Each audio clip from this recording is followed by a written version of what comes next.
Howdy. I owe you guys an apology, even though apologies aren't my thing. You know, I'm typically unapologetic, as it were. I completely forgot to make a video yesterday. And I was at somebody's house, and I was helping them with their computer and their printer, and it was really frustrating. And I ended up leaving pretty late. And it just did not occur to me that it was Monday night and that I had a video to make. I ended up coming home and not making anything. I did my taxes, which is pretty exciting. But then I went to sleep. I didn't even do my homework, which I have to do tonight because some of it's due tomorrow. And somebody keeps texting me. Anyway.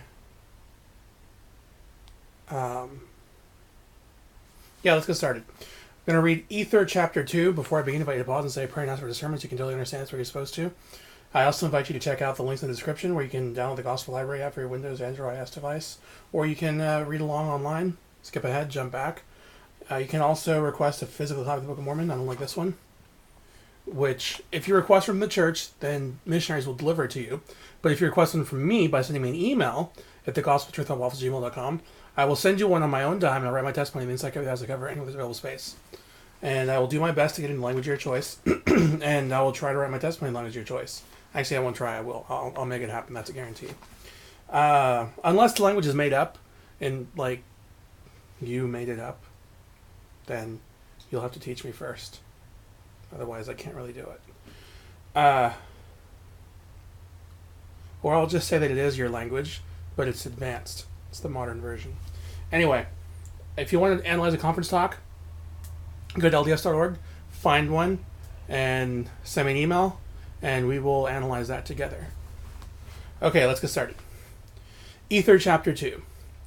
And it came to pass that Jared and his brother and their families, and also the friends of Jared and his brother and their families, went down into the valley which was northward. And the name of the valley was Nimrod, being called after the mighty hunter, with their flocks which they had gathered together, male and female, of every kind. And they did also lay snares and catch fowls of the air. And they did also prepare a vessel, in which they did carry with them the fish of the waters. And they did also carry with them Deseret, which by interpretation is a honeybee. And thus they did carry with them swarms of bees, and all manner of that which was upon the face of the land, seeds of every kind. And it came to pass that when they had come down into the valley of Nimrod, the Lord came down and talked with the brother of Jared, and he was in a cloud, and the brother of Jared saw him not. And it came to pass that the Lord commanded them that they should go forth into the wilderness, yea, into that quarter where there never had been, where there never had man been. And it came to pass that the Lord did go before them, and did talk with them as he stood in a cloud, and gave directions whither should they travel. And it came to pass that they did travel in the wilderness, and did build barges, in which they did cross many waters, being directed continually by the hand of the Lord. And the Lord would not suffer that they should stop beyond the sea in the wilderness, but he would that they should come forth even unto the land of promise, which was a choice above all other lands, which the Lord God had preserved for a righteous people. And he had sworn in his wrath unto the brother of Jared, that whoso should possess this land of promise, from that time henceforth and forever, should serve him, and the true and only God, or they should be swept off when the fullness of his wrath should be upon them, should come upon them. It's kind of the same. And now we can behold the decrees of God concerning this land, that it is a land of promise, and whatsoever nation shall possess it shall serve God, or they shall be swept off when the fullness of his wrath shall come upon them. And the fullness of his wrath cometh upon them when they are ripened in iniquity. For behold, this is a land which is choice above all other lands. Wherefore, he that doth possess it shall serve God, or shall be swept off. For it is the everlasting decree of God, and it is not until the fullness of iniquity among the children of men, children of the land, not men, although they probably are of men as well, that they are swept off. And this cometh unto you, O ye Gentiles, that ye may know the decrees of God, that ye may repent and not continue in your iniquities until the fullness come, that ye may not bring forth and down, the fullness of the wrath of God upon you, as the inhabitants of the land have hitherto done. Behold, this is the choice land, and whatsoever nation shall possess it shall be free from bondage, and from captivity, and from all other nations under heaven, if they will but serve the God of the land, who is Jesus Christ, who hath been manifested by the things which we have written. And now I proceed with my record. For behold, it came to pass that the Lord did bring Jared and his brethren forth even to that great sea, which divideth the lands. And as they came to the sea, they pitched their tents, and they called the name of the place Moriancumer, I think. And they dwelt in tents upon the seashore for the space of 4 years. And it came to pass at the end of 4 years that the Lord came again unto the brother of Jared, and stood in a cloud, and talked with him. And for the space of 3 hours did the Lord talk with the brother of Jared, and chastened him, because he remembered not to call upon the name of the Lord. And the brother of Jared repented of the evil which he had done, and did call upon the name of the Lord for his brethren who were with him. And the Lord said unto him, I will forgive thee and thy brethren of their sins, but thou shalt not sin any more. For ye shall remember that my spirit will not always strive with man.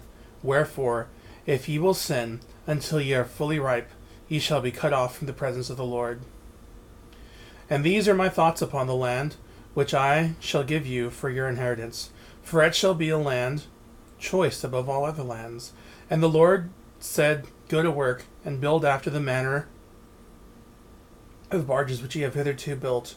And it came to pass that the brother of Jared did go to work, and also his brethren built barges, after the manner which they had built, according to the instructions of the Lord. And they were small, and they were light upon the water, even like unto the lightness of a fowl upon the water. And they were built after a manner that they were exceedingly tight, even that they would hold water like unto a dish. And the bottom thereof was tight like unto a dish, and the sides thereof were tight like unto a dish, and the ends thereof were peaked, and the top thereof was tight like unto a dish. And the length thereof was the length of a tree, and the door thereof, when it was shut, was tight like unto a dish. And it came to pass that the brother of Jared cried unto the Lord, saying, O Lord, I have performed the work which thou hast commanded me, and I have made the barges according as thou hast directed me. And behold, O Lord, in them there is no light. Whither shall we steer? And also we shall perish, for in them we cannot breathe, save it is the air which is in them. Therefore we shall perish. And the Lord said unto the brother of Jared, Behold, thou shalt make a hole in the top, and also in the bottom. And when thou shalt suffer for air, thou shalt unstop the hole, and receive air. And if it be so that the water come in upon thee, behold, ye shall stop the hole, that ye may not perish in the flood. And it came to pass that the brother of Jared did so, according as the Lord commanded. And he cried again unto the Lord, saying, O Lord, behold, I have done as thou hast commanded me, and I have prepared the vessel for my people, and behold, there is no light in them. Behold, O Lord, wilt thou suffer that we shall cross this great water in darkness? And the Lord said unto the brother of Jared, What will ye that I should do, that ye may have light in your vessels? For behold, ye cannot have windows, for they will be dashed in pieces. Neither shall ye take fire with you, for ye shall not go by the light of fire. For behold, ye shall be as a whale in the midst of the sea, for the mountain waves shall dash upon you. Nevertheless, I will bring you up again out of the depths of the sea, for the winds have gone forth out of my mouth, and also the rains and the floods have I sent forth. And behold, I prepare you against these things, for ye cannot cross the great deep, save I prepare you against the waves of the sea, and the winds which have gone forth, and the floods which shall come. Therefore, what will ye that I should prepare for you, that ye may have light when ye are swallowed up in the depths of the sea? Wait, really? Alright, that's interesting. I mean, I know what happens, but I thought it would be resolved in this very chapter, but it's not. So I guess you'll have to come back next week to find out how they get light. Thanks for watching, and yeah, I'll see y'all later. Oh, I hope you guys liked my Sprezza box unboxing. Alright, if you haven't seen it, check it out.